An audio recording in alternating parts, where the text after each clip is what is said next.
rest of the story. Henry could have done just about anything he wanted in life.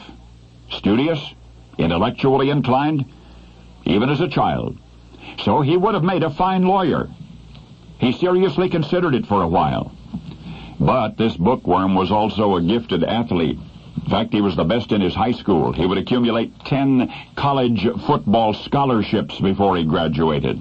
And there's another but. Henry was passionately interested in the theater, and those who knew him best might have predicted that at least before Henry went out to more practical pursuits, he'd have to get acting out of his system. You see, Henry was 17 when he started hanging around backstage at the National Theater in Washington, D.C.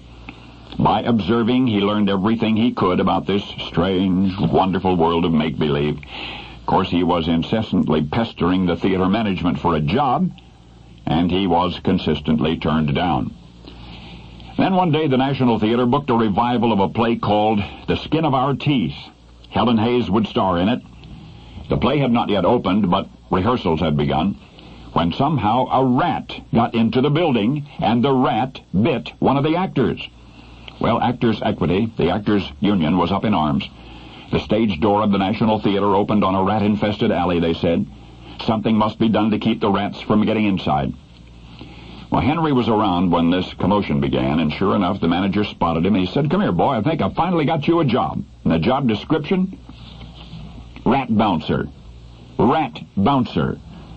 The manager told Henry that he could stand in the alley outside the stage door and watch for rats, and if one tried to sneak in while members of the cast or the crew were coming or going, he, Henry, was authorized to nab the gate-crashing rodent and toss him back into the alley.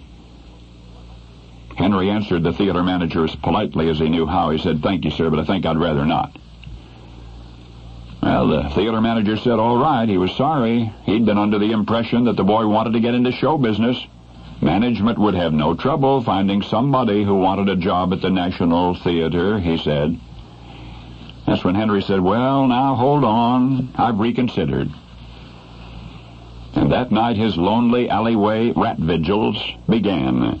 And as each night passed, his mind turned to more pleasant things. He spent his time dreaming about college football scholarships and a possible career in the pros and law school and a rewarding, intellectually intriguing profession in law. Through all of the nights that Henry stood in the back of the National Theater, he never saw one rat. He didn't have to. The suspense was enough. Finally, one night he got fed up with being scared in the dark as a way of making a living, so he left the theater, and he went on to pursue a higher education. But Henry never did become a professional football star. He never did become a famous lawyer. But the next time you will see his face, and you will, I hope you'll see superimposed over it the anxious visage of a teenage boy, standing in a murky alley behind a theater, wishing that one could somehow become an actor without first being a rat bouncer. Incidentally, that boy's full name was Henry Warren Beatty. Warren Beatty? Warren Beatty. And now you know the rest of the story.